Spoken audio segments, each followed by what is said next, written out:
Hello and welcome. You are listening to the At Home with Ifeno podcast. This podcast is for anyone, male and female, who believes that the home is the cornerstone and foundation of a flourishing society and a better world. Here, we'll guide you through the intricate journey of building a home that's not just a physical space. Whether you are single, preparing to share your life with another, a couple cultivating a shared dream, or parents tending to the garden of their children's hearts. Every other week, we'll talk about topics like practical tips on managing family finances, creating a beautiful home, conversations on courtship, marriage, parenting, and much more. The At Home with Ifeno podcast offers a rich tapestry of inspiration and support. Join us as we explore creating homes where love resides, families thrive in wisdom, and the seeds of a brighter future are sown, just as God intended. I am your host, Isioma Daniels. Hello, and welcome to the At Home with Ifeno podcast. I am so excited today. You know why? I am not the only one on the show today. I have a very special personality, very dear to my heart. I never knew I would be doing this with her, but time and chance happens to us all. So that's how I'll put it for now. But before we go into today's conversation, I just want to feel your pulse. How are you today? I say good morning, good afternoon, good evening, wherever you are connecting with us globally. How are you today and how is the family? I hope everyone is doing well. And even if things are not adding up the way you expect, just know that today's episode is one that will encourage you, will strengthen you not to give up no matter what challenges you are trying to overcome. Challenges are part of life. I'm sure you would have heard Ifeno say this over and over on this platform. But the big question is, how do we navigate through these challenges and thrive and don't allow ourselves, to just dwell in sadness and sorrow, but come and rise above such challenges and do so well. Yes, it's very possible. And today's episode is going to help you to rise above whatever challenges you might be facing at home concerning your spouse, your children, your career, your business, wherever you are residing. Things don't seem to be working for you. Don't worry. The word I will say is don't give up. There is still hope as long as you are breathing. So I have with me a very special person, and I want us to welcome her very warmly, the way we do on At Home with Ifeno. Her name is Mrs. Isioma Daniels. Please give her a warm At Home with Ifeno welcome. You are welcome, Mrs. Daniels.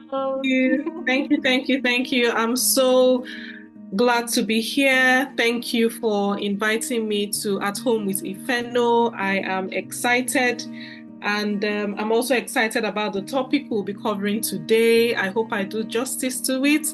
But thank you so much, Ify, for having me on this platform. I appreciate you. Thank you, Isi. Please don't mind us. She's Isi and I'm Ify. Don't worry, Yes, I'll soon tell you the secrets.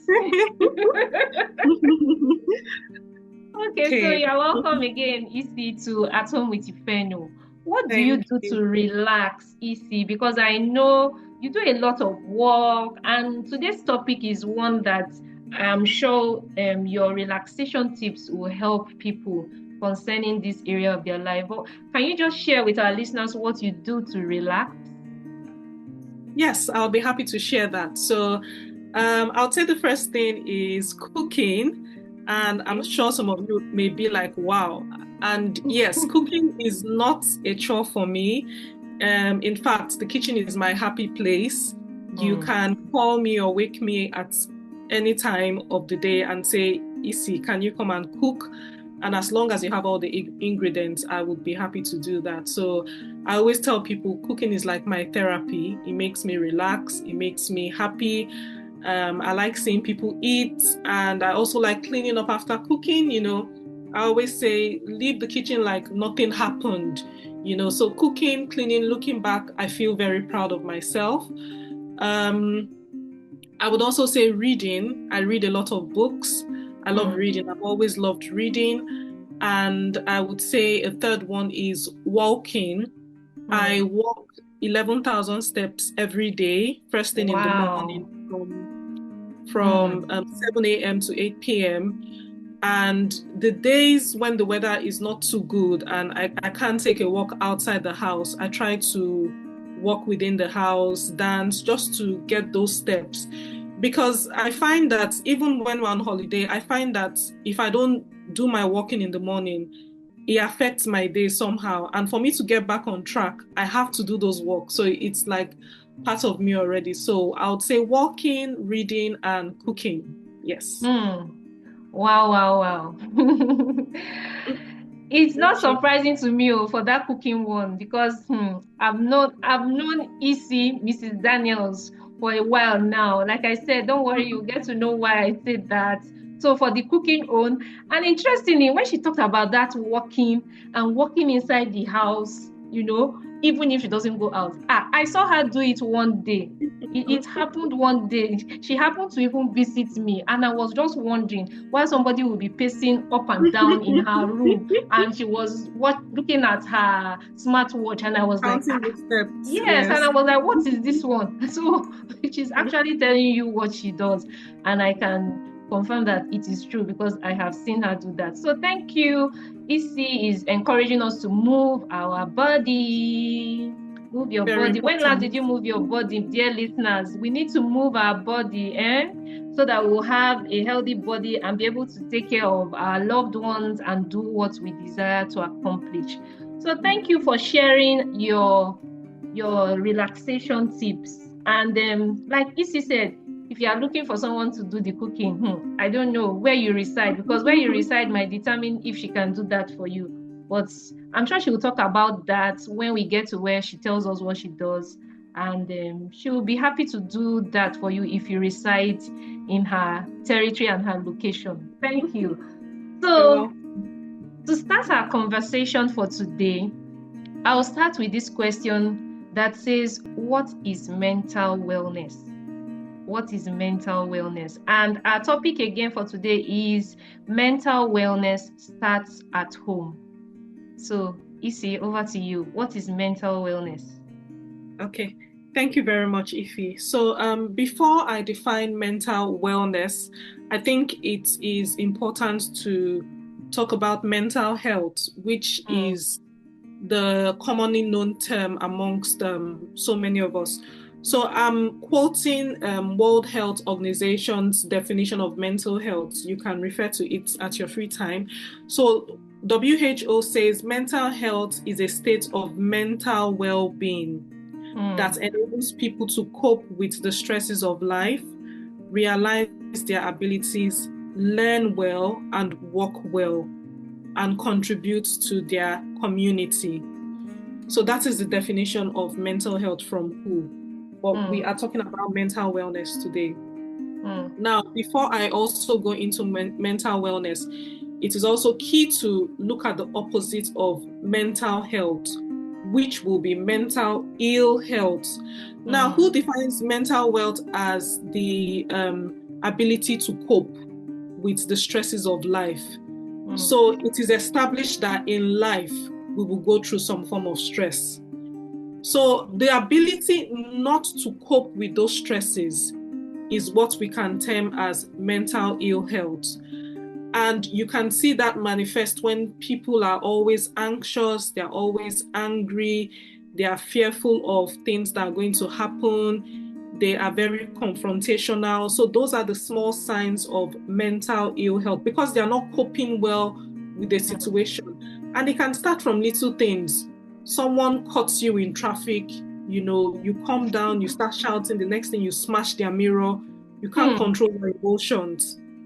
So it's all about emotions. And I think it's also important to say this, that for the longest time, we as Africans, when we hear the word mental health, our mind is quick to go to a mad person, a deranged person.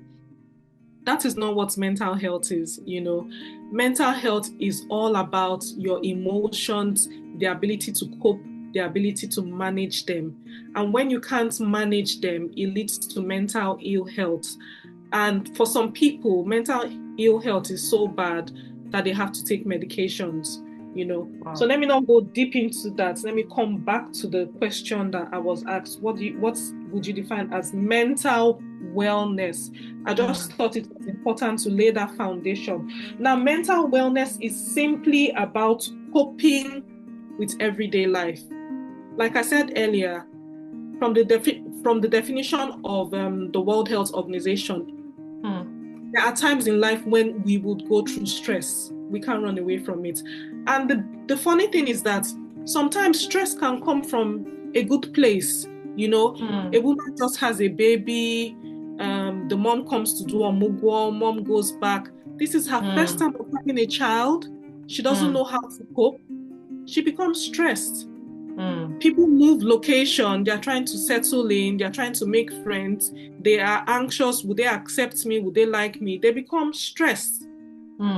So the ability to cope with those situations is what we define as mental wellness.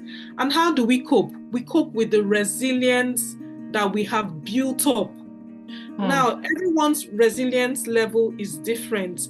The way Ify would cope with, you know, managing school runs, making sure the home is tidy, may be different with the way I cope with the same situation. So I always tell people, don't be quick to judge. You know, if you're able to cope and manage this issue well, don't expect the other people to cope and manage well, because you don't know how much resilience they have built up over time. And when we talk about building resilience, it starts from when you are a child. It starts from the home. And resilience is something that you keep building up and building. You never stop building resilience, because you overcome a challenge, you've built up more resilience. You overcome a challenge, you've built up resilience. And the people around you and the environment also play a key role in how much resilience you can build over time. Wow. So I would say mental wellness is just about coping and managing your emotions per time. Wow. So what does it now mean about mental wellness starting from home? I know you've mentioned a little of that, but can you just tell us, how does it start from home? I'm sure maybe a father or a husband is listening to today's episode and is wondering, which one is this mental wellness again at home? What will you say to that person wondering how this resilience, you know, can start from our homes? Okay, thank you so much, Ify. And that question is very, very key, because like I said, building resilience starts from home. You know, a child is born. I come from a family of 4 children, 2 girls, 2 boys. First of all, I think it is important for parents to note that every child is different and every child unique. And so I would say, number one, in trying to build resilience for your children, because they are watching you and they are learning, I would say, number one, please do not compare your children with one another. Do not compare. You're setting them up for, you know, for arguments, and it's going to affect their self-confidence. Every child is unique. Every child has something to offer. Not every child will get 10 over 10 in school. It doesn't make them less of the other child. Again, our community in Africa, where we are so big on education, achieving, also plays a role. And that's why we talk about the environment. You know, you see children, parents, they are quick to say, why didn't you get the A's? The person that got A's, do they have 2 heads? You know, parents need to understand. And I'm not faulting parents, because I think they parented from a place of where they knew best. But I think times are changing now. not all children would be book smart. Some of them would know physics, some of them will know the sciences, some of them will know buying and selling, or even sports. Yeah, some of them will know how to get a customer, keep the customer. When you go to all those markets where you have those Igbo and you don't plan on buying something, but they chase you down and you buy that thing, So that is their own area of excellence. Another person's area of excellence will be, I want to be a doctor, I want to treat people. Another person's area of excellence is, I love to be in the kitchen like me. So parents need to understand that every child is different, and please don't compare your children. It helps them build resilience. It helps them feel confident in themselves and their skills. So children growing up is an opportunity for them to identify their skills, identify where they can thrive without being compared to their siblings. Another key thing I would say, mental wellness starts at home.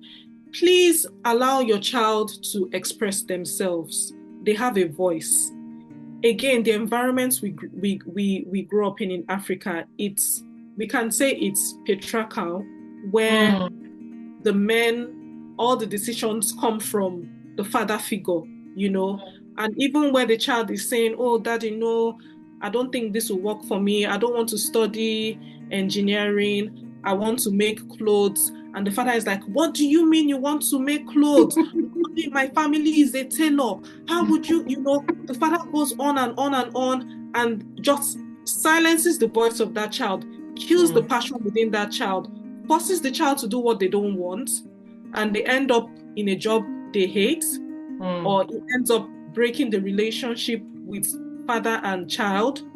And then sometimes, because it's patriarchal and mom has to agree to everything that says, there's a rift. Maybe the child tilts towards mother because dad did not allow me. So please realize your child has a voice for a reason, and let your child use that voice.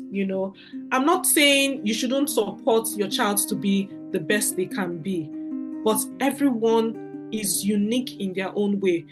Nothing stops your child from being a doctor and at the same time having a tailoring outfit. That's multiple streams of income. And that's why you need to know your child, you need to support your child, and don't compare.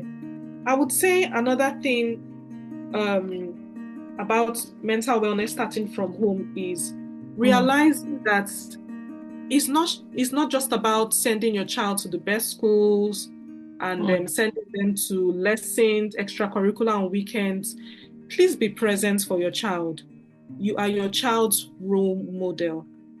I remember when I was working in a preschool in Lekki in Nigeria, and it used to, I just used to wonder how parents would bring in their 3-month-old children. I mean, they don't have a choice, but just believe, especially mothers, should dedicate time to caring for their children, knowing their children, because you see parents bring their infants, 3-month-olds, to the creche. They pick them up late at night. During the weekend, they leave them with nannies. And those children are building resilience from an early age. But who are they watching? So it's not just about money. Sometimes we have to make sacrifices for these children because they are with us for a limited time. You hear stories of children that have missed it and the parents are like, oh, I gave them everything. I sent them to the best schools. No, they need you. They need to talk to you. They need to bond with you. They need to learn from you. So yes, money is important, but being there for your children physically, listening to them, teaching them, correcting them, supporting them is more vital than, sending them to the best of schools, but there's no relationship, because it creates a void. And as humans, we always want to fill that void. So the big question is, what is your child using to fill that void? Where is your child building resilience from? Or is the child not even building resilience at all because there is no one for that child to learn from? So that's why I would say it starts from home. Wow. Like the saying goes, charity begins at home. Wow. Wow, wow, wow. Isi, you have really even gone to the next question. But what I can say Isi has said so far is mental health is in side by side with what we call resilience. Well, Mm. mental wellness, I mean, it has to do with that resilience, and we can't get that resilience, the positive resilience, in any other better place than from home. That is why it starts from home. It begins from home. Thank you so much, Isi, for that contribution. So, what does a mentally healthy home environment look like? Because I know you talked about, the environment beyond. You talked about money is important, but it's not everything. So, how does a mentally healthy home environment look like, in case our listeners are wondering? So, what are we supposed to put in place for our homes to encourage this resilience for ourselves as the parents and also for the children? Okay, so a healthy home, I would say, number one, it's where the children are always excited to see their Mm, parents. They are comfortable when their parents are around. They can talk to their parents. And, this builds self-confidence. If a child can look the father in the eye, look the mother in the eye, and, ask questions, answer questions, have meaningful conversations, it makes the child confident, and that child can look anyone in the eye. If any form of abuse is going to happen, that child can look the parents in the eye and say, Mommy, Daddy, this is what is happening. This person hits me and I don't like it.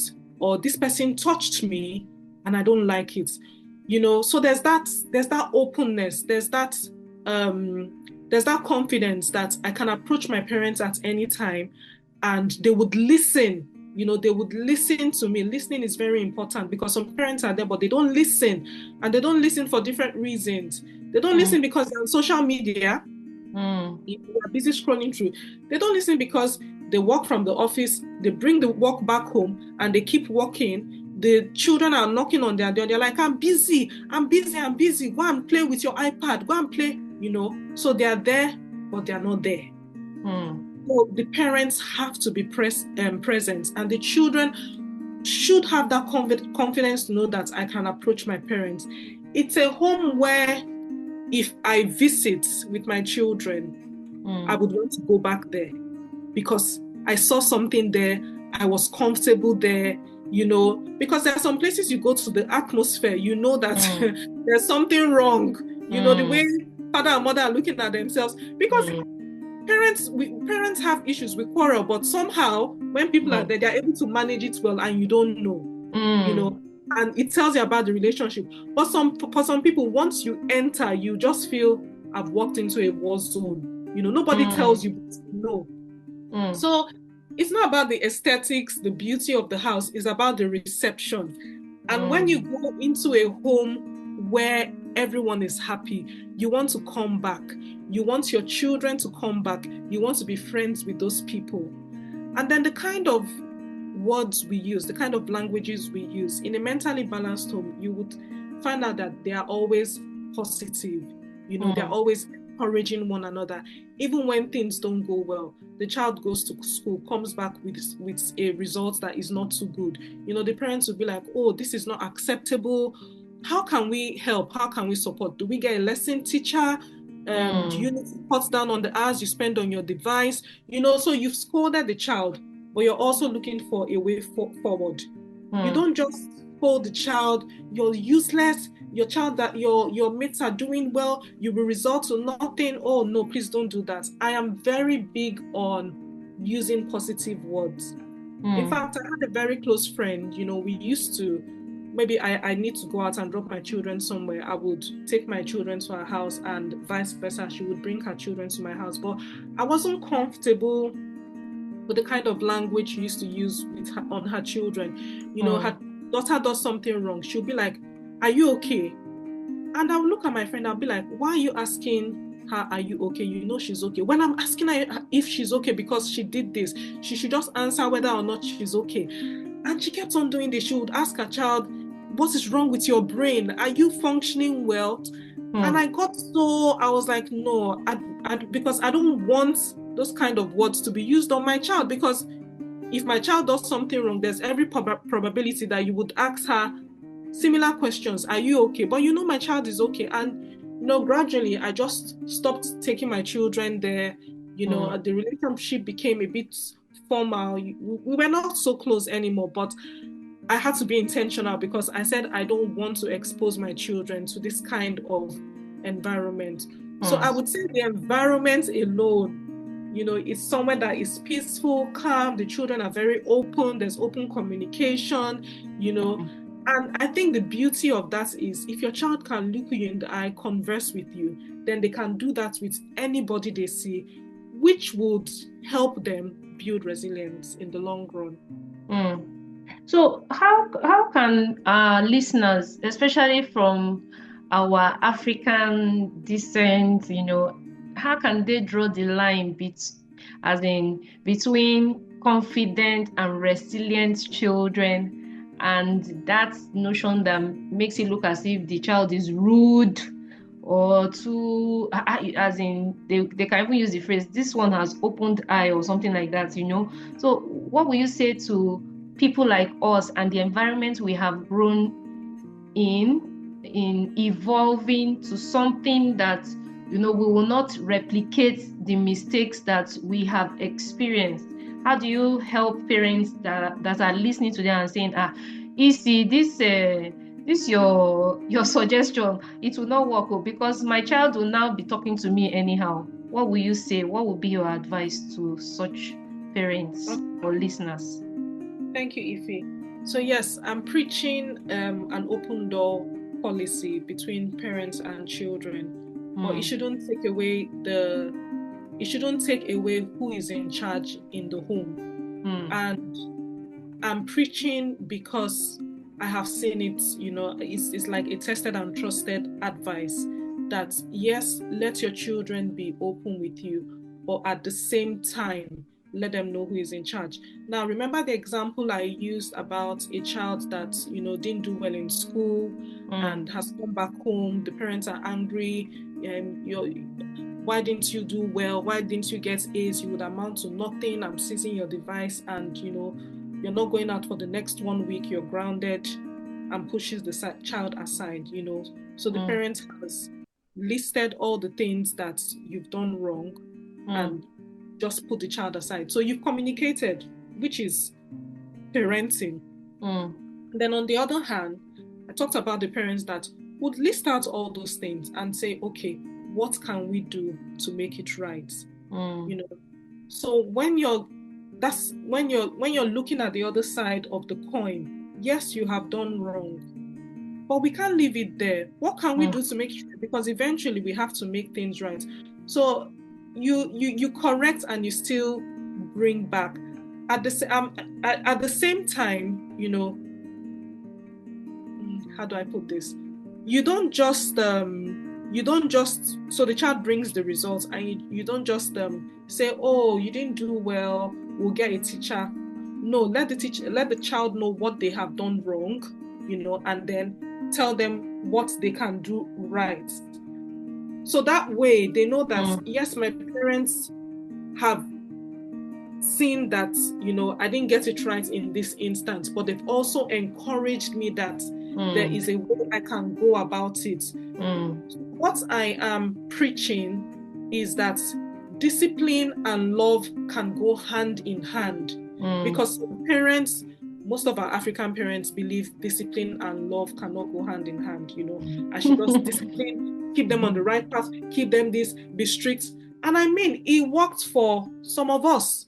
But if you look at those relationships now, most of the children don't want anything to do with their parents. Most of those children were traumatized. Most of those children, the lessons they have taken from how they grew up has now affected how they are parenting their children. Their own children. And they are not saying no to their children. They don't want to discipline.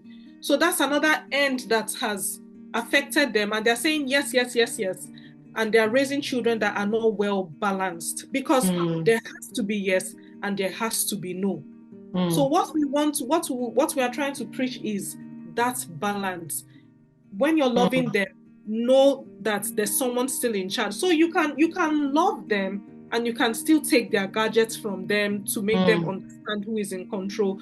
You can love them, and you can still ground them. If they come and tell you, I want to go for my friend's party, you're like, you are not going for any party till I see these grades improve. So it's just creating that balance, because I don't believe in raising children that talk back to parents. No. I'm very strict when it comes to parenting, and I won't take that from my children. I don't want listeners to take that from their children. What I am preaching is that there should be a balance, because that balance also helps in building up your child's resilience. Wow. So there needs to be that balance. There needs to be, you love with one hand, you discipline with one hand, and the other hand brings them to reassure them of your support, and you don't talk them down to the point where they can't rise again. No, you talk them to that point where they see that, okay, they've told me this and this needs to change, and they have even suggested ways that we can improve and do better. Thank you, Isi, for that response. So we've been talking, I noticed that our conversation has been more tilted to the children. Now, mental wellness starts at home, actually begins with us, the parents. I remember you saying that I am my child's role model. Now, I want to talk about the couple, husband and wife relationship.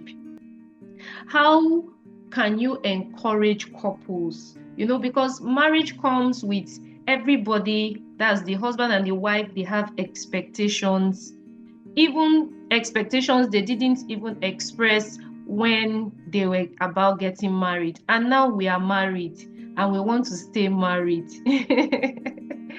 And things are not working the way we expect as husband and wife, maybe in the way I get responses from my husband, or the way my wife, and that part where men feel that women are not respecting them and things like that.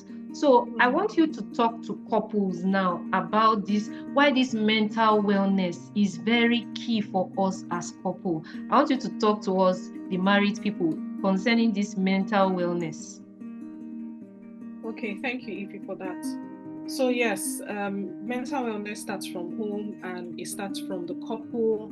And like you have rightly said, marriage is two different people, different behaviors, different ways they grew up, coming together. And marriage is not easy. It's work. You have to put in. You can say that again. Yes. And once the children have to, start coming in, you have to be extra intentional. I would say one of the things that would help couples is open communications. Do not make assumptions. I thought you should do X, Y, Z. I expected you to do X, Y, Z. Now there's that argument of, should I have high expectations, or should I have no expectations so I don't get disappointed? I will not comment on that. I would say everyone has their way they handle things. Personally, I would say manage your expectations. Wow. Because that person that you are looking at and you are feeling you are supposed to, how would they know what they are supposed to do when you've not communicated? We're not mind readers, and I tell my husband this, I can't read your mind. So if you want something, tell me. Now, when children comes, that changes, the whole dynamics of marriage and parenting changes, especially marriage. You have to be intentional. You have to work as a team, because those children are a project that you have limited time to work on. But it's a project that in the long run, you would either have peace of mind or you would have regrets. So remember I talked about, parents being there for their children, being intentional. You know, sometimes it can be, two husband and wife have high-flying jobs. The children start coming in. No one wants to let go of their high-flying jobs. You can pay the bills, but I just want to advance in my career, which is fantastic. But please put your children first. Like I said, they have limited time with you. You don't want a situation where you hold on to that career and then you lose the child. You got the best nannies, you got the best school, but you were never there, and they don't know you. We have so many instances of, where mom, or even sometimes dad, we're seeing it happen. Dad will say, I will take a part-time job, or mom will say, I will take a part-time job. Or either one of the parents will say, I would stay at home with them for maybe 5-6 years. And then once they get into primary school and it's a bit flexible, then I can look for another job. So once children start coming in, we have to make that sacrifice. There's no two way about it. You have to make that sacrifice. You have to be there for them. But I would say the big thing is open communication. I love it when I've seen couples that, even before the children start coming, they're already planning. Okay, when the child comes, this is what will happen. My mom will come to stay. But, I shouldn't put too much pressure on my mom because this is my child, So when mom goes after 2 years, this is how I will do the job. I can take flexi working where I reduce my hours, but I still have the job. They have those conversations even before the children start coming. And so when they're coming, it's easy for you to start adapting to the new changes because you have to adapt. It's not easy leaving your posh career that you have built over the years for a child. But I tell you, it is a big sacrifice. And like I said, we're looking at the bigger picture. At the end of the day, you want your peace of mind. You want to see your children coming back home. You don't want to live in your castle and your children are somewhere. They don't want to talk to you. And then you're all on your own when you get old. You want to be surrounded by your children, your grandchildren. So it's all about sacrifice. It's all about communication, what has to give, So I would say number one, communication. Number two, when the children are there, again, open communication. Now, this is with the children. Some parents like painting a picture perfect story about themselves. When I was in school, I always came first. I was always tidy in my room. I passed my driving test the first time. Everything I did, when I did my presentation, everyone clapped for me. And then the child is wondering, this is my daddy, my mommy, they are Superman and, Wonder Woman. It puts pressure on the child. Open up and tell your flaws. And it's best when you do it, mom and dad at the same time. You're laughing at yourself, having a good banter. Oh, do you remember my first driving test? I failed it, I cried. And dad says his own. When I was running, I tried to go start join a sports club, but they said I couldn't run because I was too big. I had to lose weight. You have a laugh about it. Let the children see your flaws. Let them know that you're not perfect. That way, when they're having issues, when they're having struggles, they're able to come to you because they know that my mom tried. My mom couldn't cook before. She had to go to cooking class and she learned. They know you have flaws and you were able to overcome it, So that's being very, very open as you can. Again, the respect is still there. You're not telling them so that they will look down on you. You're telling them because you're trying to build resilience for them. You're telling them that in life, you may not always get it the first time, but that shouldn't stop you. Eventually, if you keep pushing like I did, you will get to your goal.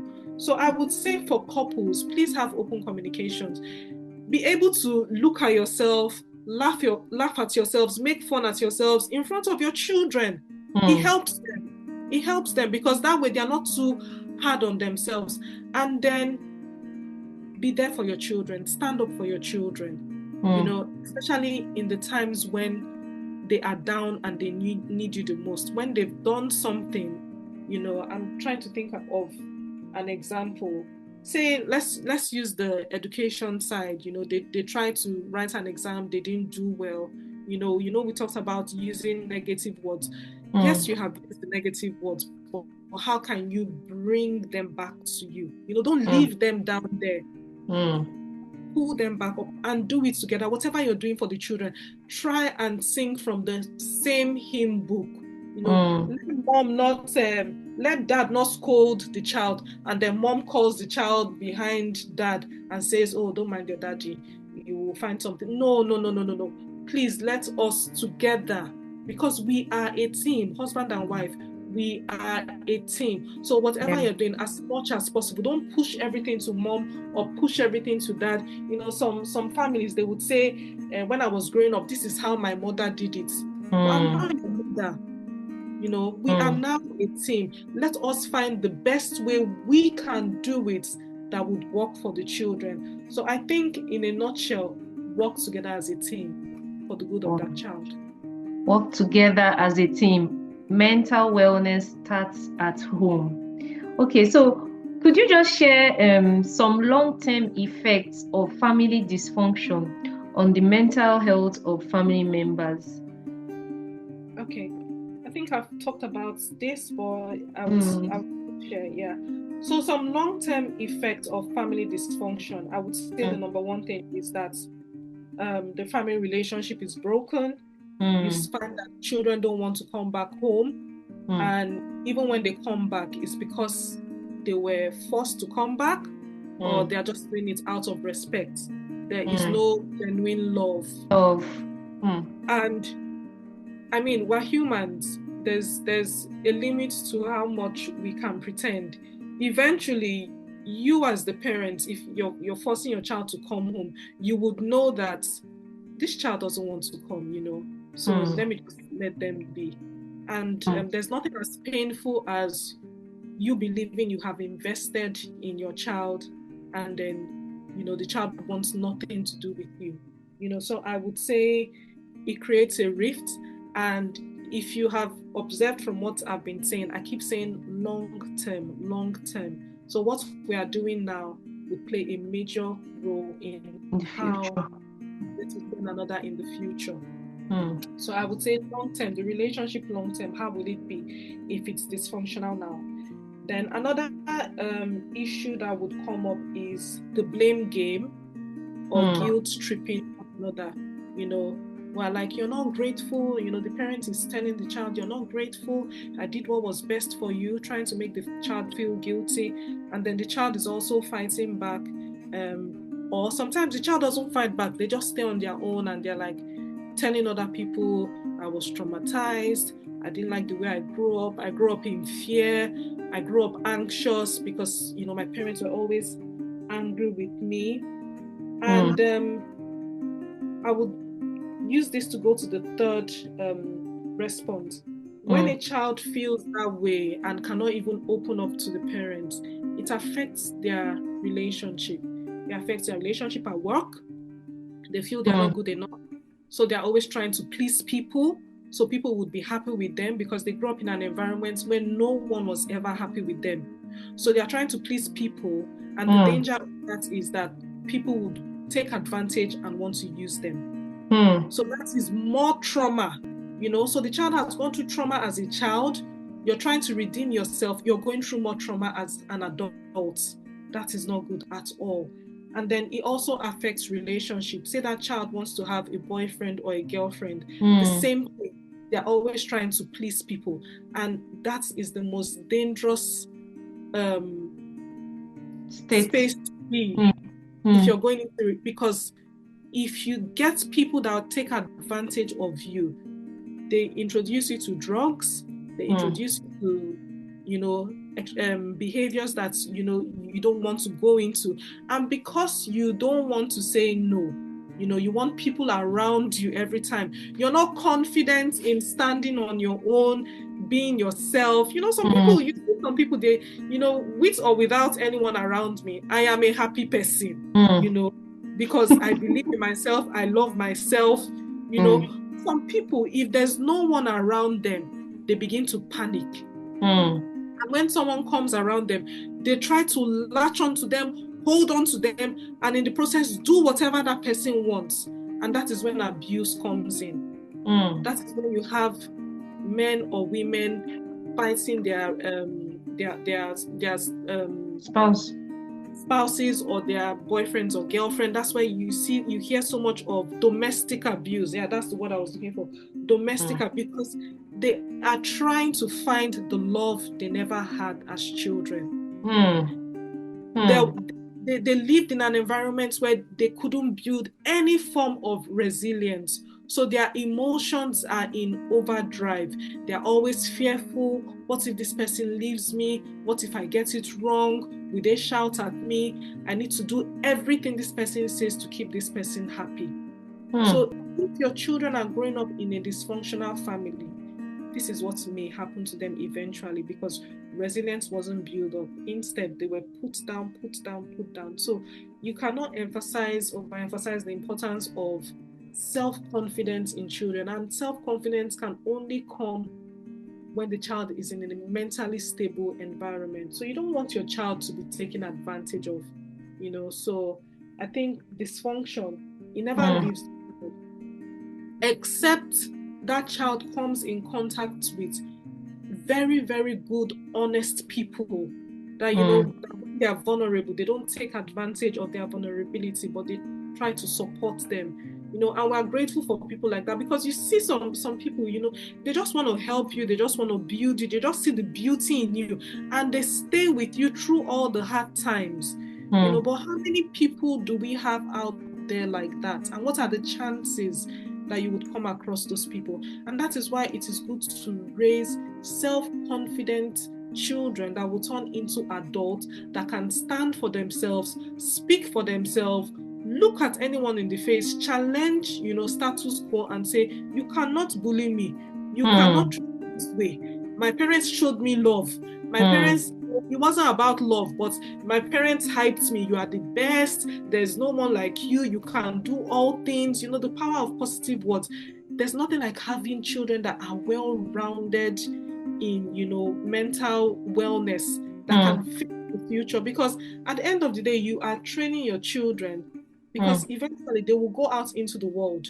And it is that training you have given them, that resilience they have built over time, that will keep them, keep them in the world. And that's why sometimes you see people, young people, beautiful people. There was a story of this lady in the US. I can't remember her name, a beauty queen. She jumped off the window, committed suicide. She had it going for her. She was beautiful. She was on TV. She was USA. But with all that, there was something missing. She had friends. Well, people she thought she was her friends. There was something missing. So, put beauty aside, put finances aside, put education aside. The individual, can they stand on their own and weather the storms of life? Which is what mental wellness is all about. Coping with the stresses of life, which will touch everybody, regardless of who you are, how much you have, where you are. Everyone will experience some form of stress in life. How well would you be able to cope? Wow. Mental wellness starts at home. Dear listeners, I just want to remind you that your home is not just for sleeping, eating, and those domestic. Your home is beyond that place where everybody minds their business, do what they want to do, and that's it. No, your home has been given to you to raise the future. So the kind of people we are and the kind of children we are raising is going to determine what is coming out. I want to say that many things we are seeing in society today, they all stem from our homes. I keep saying it. It didn't just happen from the sky. Every one of us comes from homes, and it's like we are transferring whatever we got.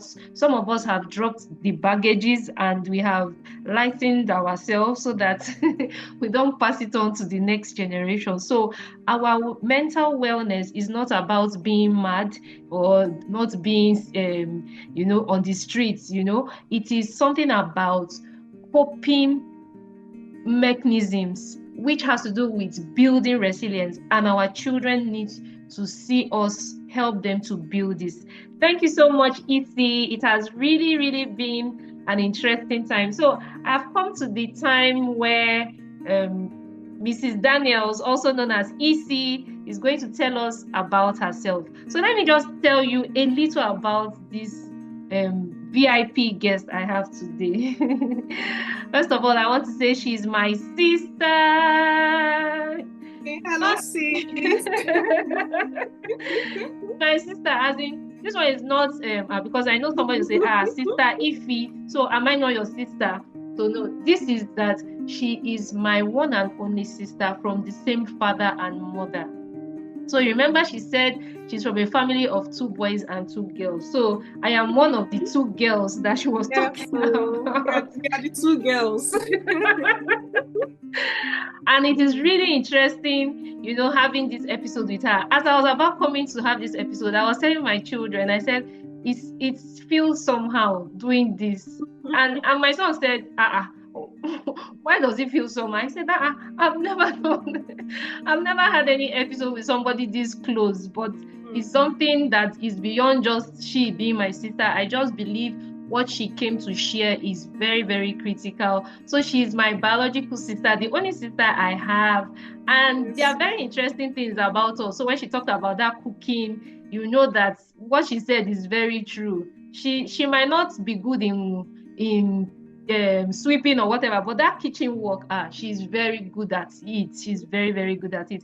Another interesting thing about her is that she's also an author. So you see that we have the 2 girls have authored books in our house, and many things are coming up. But let me give her the floor now. So Isi, please tell my listeners how they can connect with you. I know you have a platform tagged Talk with Isi. Tell us more about that. You share your social media handles. I'll definitely put them in the show notes. But I want my listeners to connect with you, with your products, with your services, so that they can also reach out to you. I'm sure someone might need someone to talk to concerning their mental wellness. So the floor is yours. Tell us about Isi Daniels. Okay. Thank you so much. So yes, I'm Ify's sister, and I'm so happy to be here. I'm big on mental health. I'm sure you would have picked from the conversation, and it wasn't always like that. So I live in England. I've been here for 10 years. When I came in 2015 and I used to hear the word mental health, I used to cringe because in Africa, when we hear the word mental health, we think of someone that is mad or insane, but here in England, it's a very common word. It's used everywhere. You see adverts, check your mental health, speak to somebody, don't be alone. They have, even children will tell you about mental health. So I kept hearing the word and I said, let me, research more and understand what they're talking about. And then I understood that mental health is not about mad people. It's just making sure your emotions are in check. It's making sure you are able to cope with stress. You don't get angry, you don't get agitated. You understand that things will happen, but you should be able to manage them well. And I just took a passion because I told myself that if we as Nigerians and Africans understand this better, I think it will be helpful for us, because I think in Nigeria, some of us are suffering and smiling emotionally. There's so much trauma that we're living with. Sometimes trauma from the home, the way we grew up. We talked about Nigeria being a patriarchal country where the men are in charge, and we don't have a voice.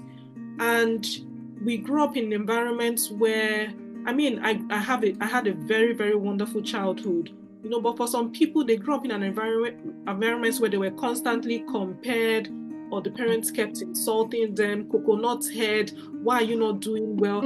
And that just demoralized them and gave them a poor self-esteem.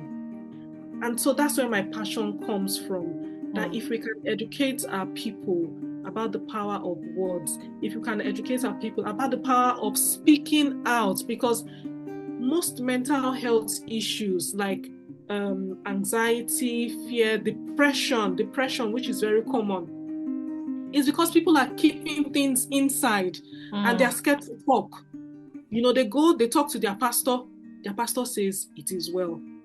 Is it really well? They need someone to open up to. And so I decided to start an organization called Talk with Isi.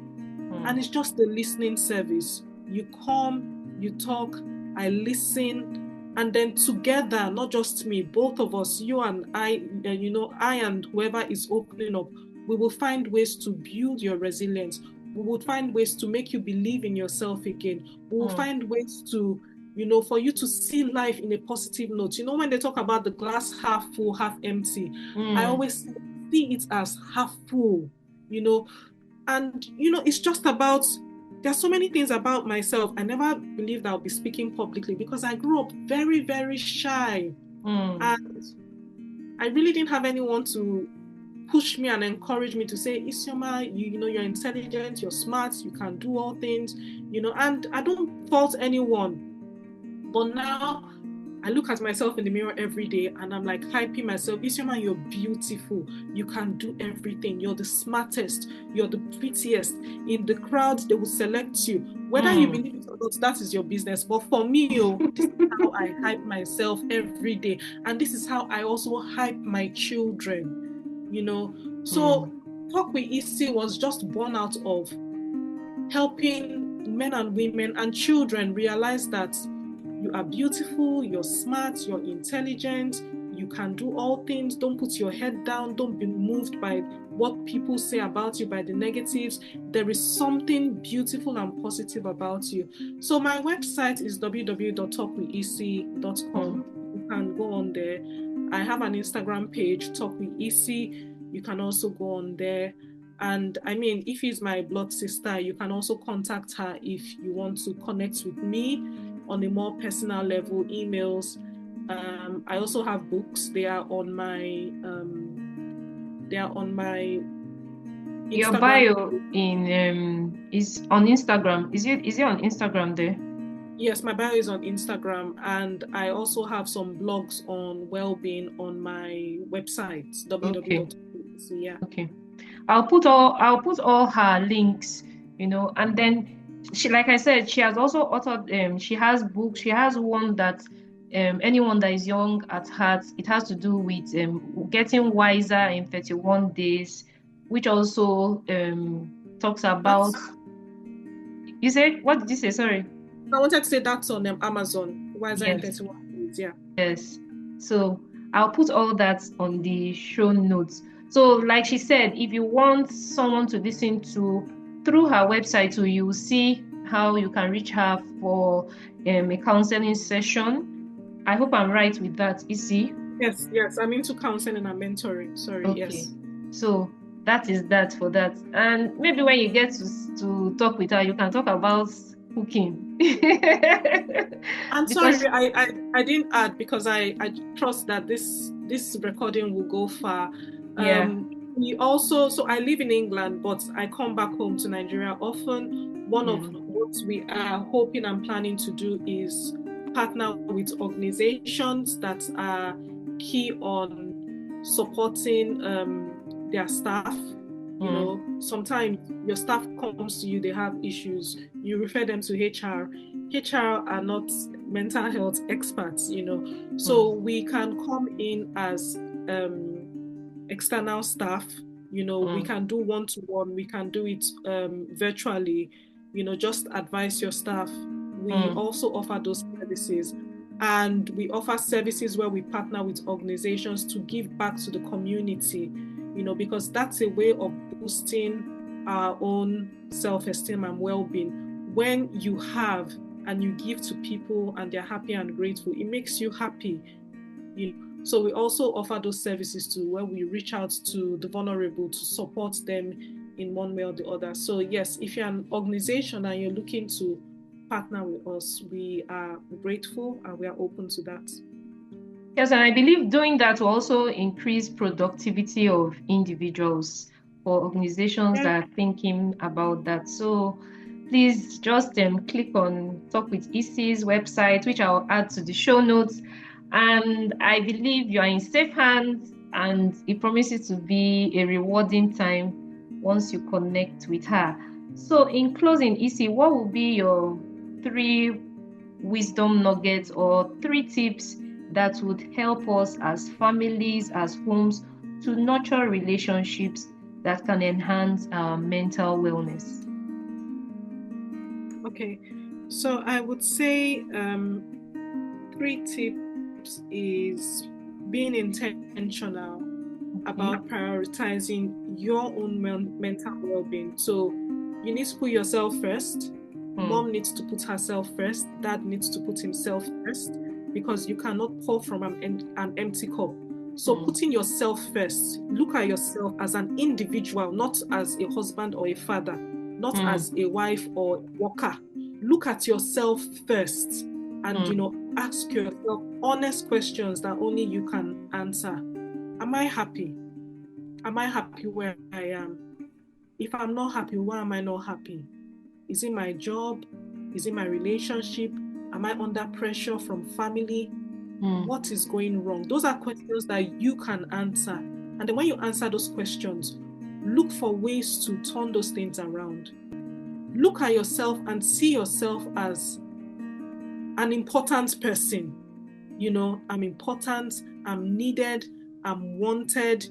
You have to feel good about yourself before you can feel good about others and relate with them well. Because I tell you, there's a limit to how much you can pretend. Eventually, the real you will come out. And that thing you're trying to hide will push people away from you. So you have to be honest with yourself and be intentional about yourself. Tell yourself the truth. If you've had issues in the past, don't let it hold you back from being a better person, because there is good in everyone. So don't let past issues, past trauma define what your tomorrow will be. Because like I always say, today is a good day, tomorrow will be a better day.